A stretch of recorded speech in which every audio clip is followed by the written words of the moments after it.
This cash flow question provides information relating to Mambwere Pty Ltd for the year ended 28th of February 2022. You're provided with a statement of income for the year, the statement of financial position, trade and other payables note, and additional information. Using that, you're required to complete the reconciliation note to the statement of cash flows. In other words, the reconciliation between profit before tax and the cash generated by operations. You then need to calculate the amount of tax paid for the year. And the easiest way to do that is to draw up a T account for SARS.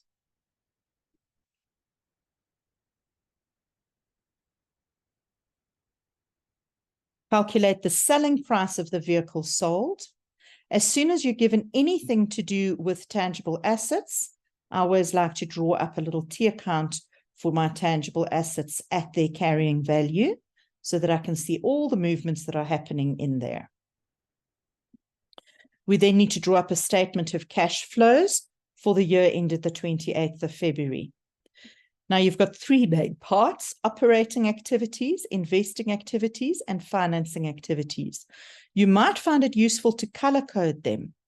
Keep in mind that your operating activities will come from all your short-term activities. In other words, information in the statement of income, as well as in your current assets and your current liabilities. Your investing activities will come from information more in the long term, specifically your non-current assets. And then your financing activities comes also from long-term information, but this time it's from your equity and your non-current liabilities. Color coding it like that immediately means as we work through the information, you can see immediately where it needs to go. Then there's a question. The directors are very concerned about the negative cash flow from operating activities in spite of the pleasing profit made by the business. What is the main cause of this? Now, at this stage, we obviously have no idea, but this question does give us the clue that our operating activities is negative, so you can show brackets and perhaps put a question mark there to remind yourself that you need to find out why. And as you're working through the information, you might be able to see something and then go and use it to answer. Right, we can now go and use the information. Obviously, everything from the statement of income goes into operating activities. Keep in mind that operating activities obviously includes your reconciliation note. And in fact, you can also look at your recon note and see that over here, the amount of 60,000 has been given to you. So that would be shown as your cash generated by operations, 60,000. And you can go and put that in there immediately. We're then also shown our depreciation as 38,000. So that 38,000 can be shown in the reconciliation note as depreciation. Remember that we add this back because it is a non-cash item.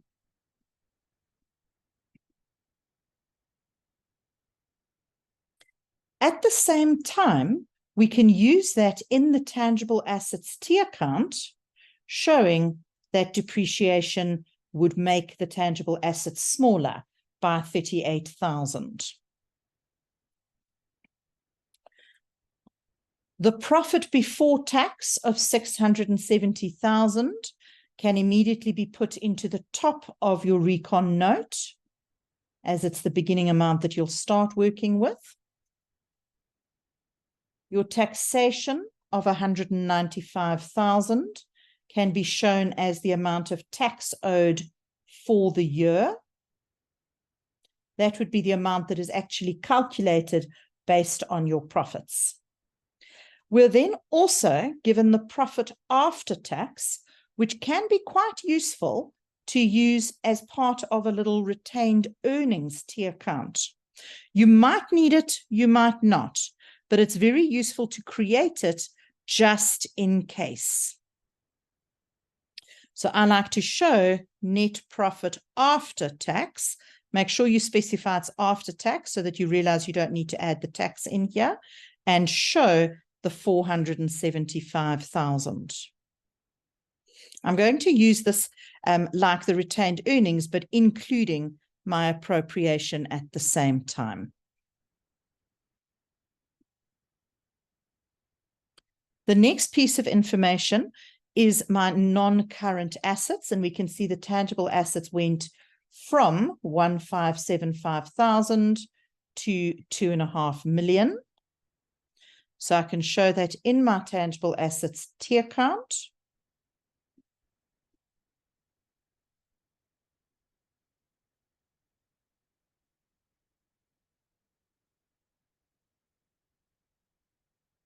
My current assets are obviously short-term, so it's going to go to operating activities again. Inventory changed from 50,000, from 50,000 to 500,000. I'm going to use this as part of my operating activities in the recon note, where I show how inventory changed. If it's now 500,000 from the 50,000, that means there's an increase of 450,000. Notice that I just put this year's figure first, and then my answer as a positive will tell me it's an increase. If my answer is a negative, it will tell me that it's a decrease. But now what I need to do is I need to work out if that is going to be an inflow or outflow of cash. And the easiest way to do that is with a little accounting equation showing you what happens. Inventory is an asset, and if the asset is getting bigger, cash is also an asset, which means it has to be getting smaller for the equation to balance. And so therefore, I will use brackets.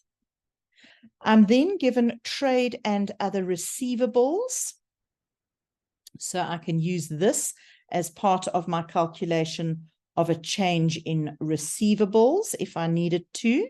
And you'll see over here that, in fact, it has already been given to you, but I'm going to show you the workings so you can see how it's done. We'll put our 375,000, and then we'll say minus 75,000, and leave it like that for now, because it is possible to have a SARS balance in there. So I wouldn't do anything else at this stage. Cash and cash equivalents is actually the answer of my cash flow statement. It's showing that my cash went from 300,000 to 125,000. So I can go down to the very bottom, show 300,000 as my balance at the beginning and 125,000 as my balance at the end. Capital and reserves means that now we need to go and look at the financing activities, because that's equity. And we can see that ordinary share capital changed from 1.5 to 2.5 million. So the proceeds from share issue will be this year 2,500 minus 2.5 million minus 1.5 million. Don't finalize the calculation just in case there's a buyback. We can then see that the retained earnings went from 205,000 to 675,000.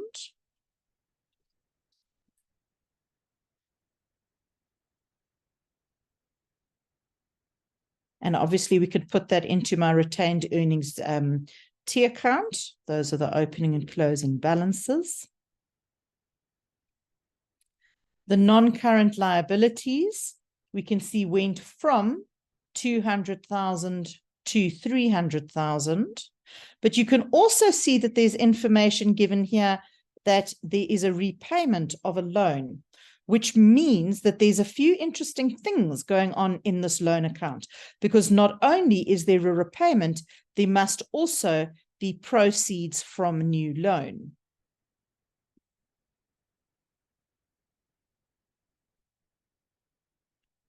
To help us work it out, we can do a T account for the loan,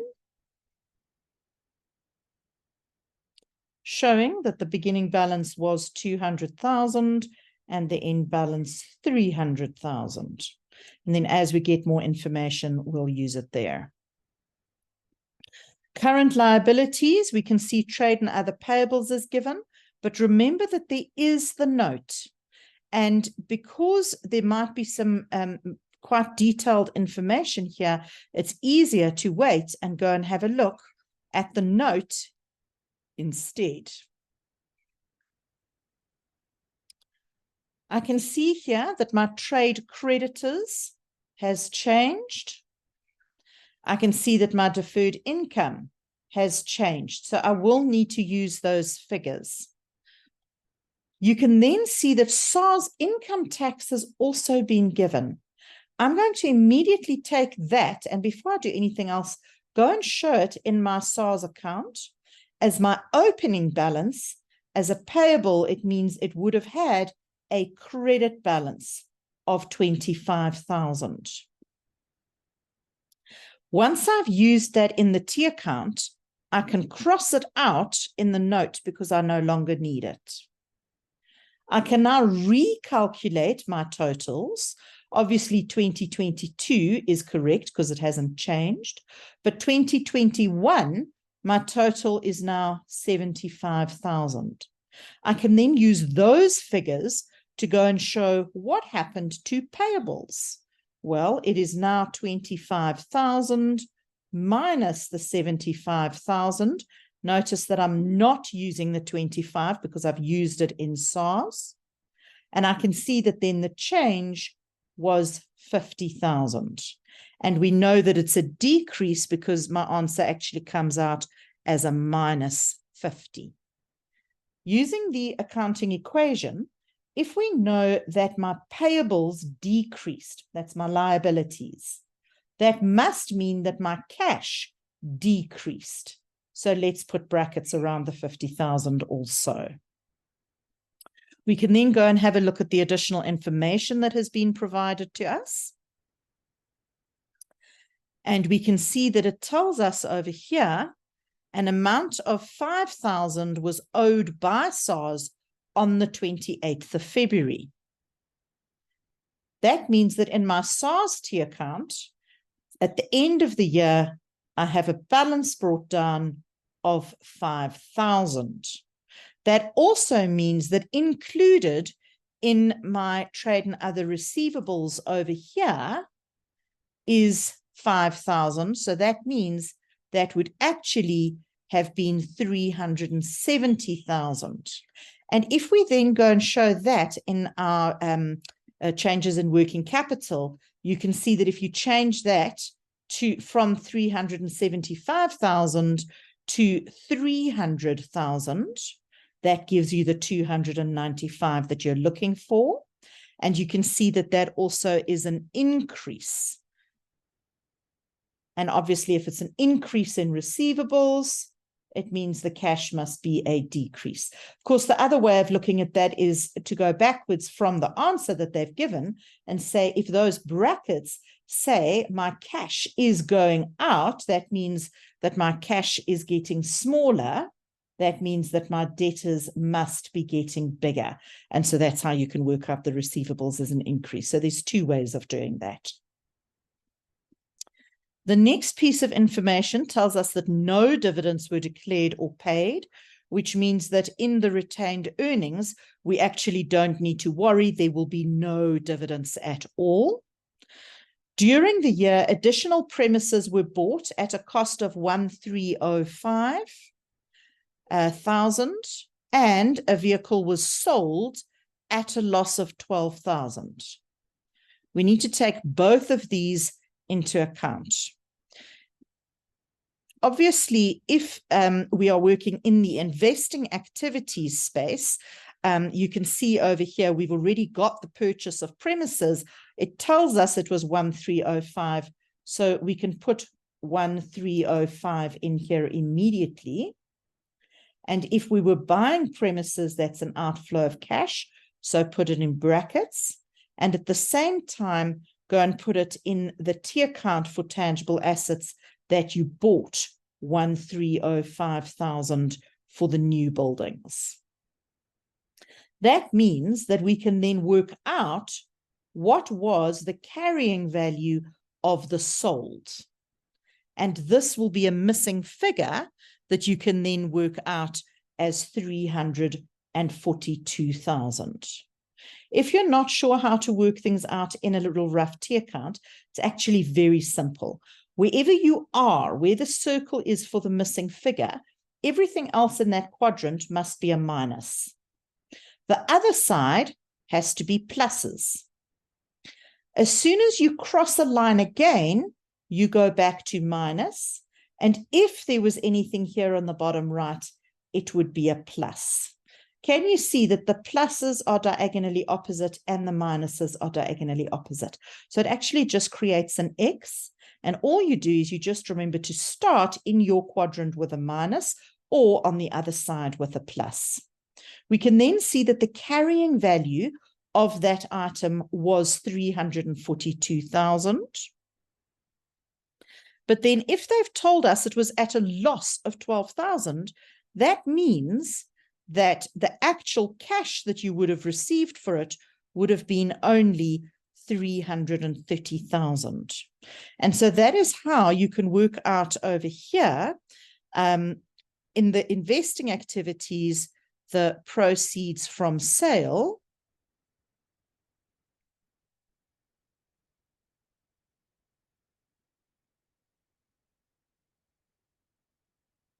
And this would be from your vehicle. So you could, if you wanted to, just say vehicle. And that would be your 330,000. That will be shown as a positive figure. Something that we need to take into account is because we've only used the 330,000 because there is a loss of 12,000, that loss of 12,000 is actually a non-cash item. Now, technically, this is not examinable, although it's useful to understand. A non-cash item means that you would also show over here your loss on the sale of the asset. Now, when I set this as a test, don't worry, the mark for this 12,000 was a bonus mark because we can't actually expect you to know that that's what you need to do, but you would add back the loss. New shares were issued during the year, which we've already come across, so that's fine. Interest on the loan is capitalized, which means simply that the interest is added to the loan account rather than being paid out of the bank account. For the purposes of a cash flow statement, it actually doesn't make much difference. It just means that, like over here, you would pull the information about the interest off the loan statement. The loan statement received from Fernandez Finance on the 28th of February included interest charges for the year of 15,000, which means that my interest is 15,000. So there's my 15,000 interest expense that I need to add back. And the reason that we add it back over here is because we are going to take it out in operating activities. We are going to say interest paid, and there you're going to show the 15,000. If there had been any amounts owing at the beginning or end of the year, you would then take those into account to work out the actual bank figure. But in this case, it's just on the loan statement. Now, even though it's on the loan statement, the reason that we are going to show it as part of interest paid is because those payments would have been part of the repayments. You can see here, including interest of 65,000. So what that means is that the actual loan repayments are the difference of 50,000 that would have actually come off the loan. So we can then go to the loan T account that we worked out, and we can show that there was 50,000 that came off. Or what you can do is you can show here the interest of 15,000 and the total amount of 65,000 that was bank. And there you can see that 65,000 needs to then be split into the 15,000 for interest and the 50,000 that was actually the repaid of the capital portion. So if we're going to the financing activities, where we see here repayment of loan, that will be the 65,000 less the 15,000. It will be your 50,000 and shown in brackets because it's an outflow of cash.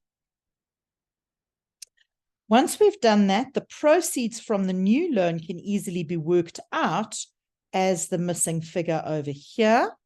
And you should be able to see that the loan account must have increased by 150,000. Again, we can work it out by going in the same quadrant as minuses. As soon as you cross a line, it's a plus. So there you go. That's how you work out the 150,000. And we'll go and show that over here as proceeds from new loan, 150,000. It's probably a good idea to show the working so that you can see what you actually did. Let's start with the 300,000 at the bottom minus the 200,000 at the beginning, and then minus the 15,000 and plus the 65,000. Or what you could have done is just said minus the 50,000. That would also have worked. Sorry, plus the 50,000.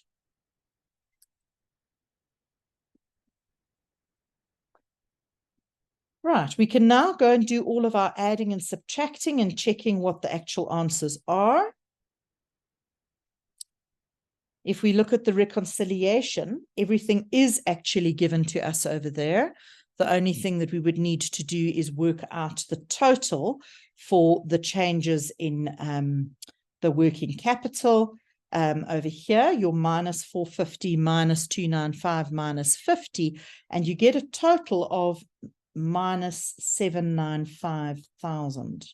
And if you have a look at that, you can see that that is bigger than the amount of the cash generated by operations before the changes, which is a reason why we've actually got a negative 60,000. Sorry, and I need my brackets over there because it's a negative 60,000. The other thing that I need to show over here, you'll see we've got SARS income tax. We're working out now the amount of the tax paid. And we can do that again by saying, here's my missing figure. Anything in that quadrant would be a minus, but there isn't. So I'm going to add everything. And this is where it's useful having the T account, because otherwise you get very confused with the SARS, whether it's to be minused or plussed. So over here, you can then show taxation paid. And your workings will be your 25,000 plus 195,000 plus 5,000, which means that you end up with a 225,000 outflow. That means that your total cash from operating activities is a negative 300,000. Now, we can immediately go and answer that question below, because hopefully you can see over here that there are negatives going on. And although you could say, oh, it's because you had to pay tax, the reality is you're always going to have to pay tax. But your cash generated by operations should be a lot higher. The real problem is this over here, the outflow of 795,000, which is a combination of all of those things, particularly your increases in inventory and in receivables.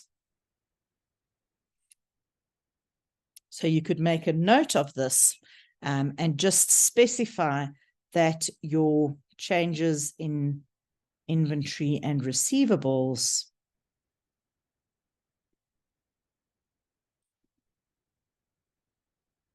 are very high.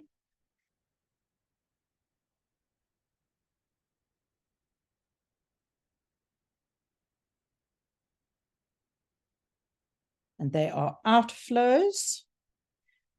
That would give you a mark, but if you wanted to make your answer a little bit better, especially if it was for 2 marks, you could then go on to say possibly due to, and you could then come up with some ideas like they might have increased stock holding and credit offering,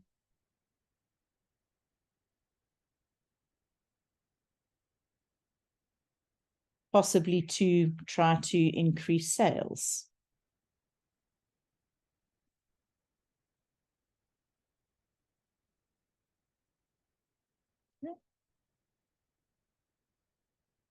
Right. The statement of cash flows, you then just need to do your totals. Cash flow from investing activities is an outflow of 975,000. And from financing activities, you have an inflow of 1.1 million. And that's because over here we've got our extra shares issued. So in effect, what's actually happened is we've ended up issuing shares in order to finance our working capital, which is not necessarily a very sustainable idea. Usually you'd want to do long-term financing for an increase in your long-term assets. In other words, non-current assets. You can then work out down that your net change should be an outflow of 175,000, or you could have also worked it out by going up from your end balance to see that your net change would be an outflow of 175,000.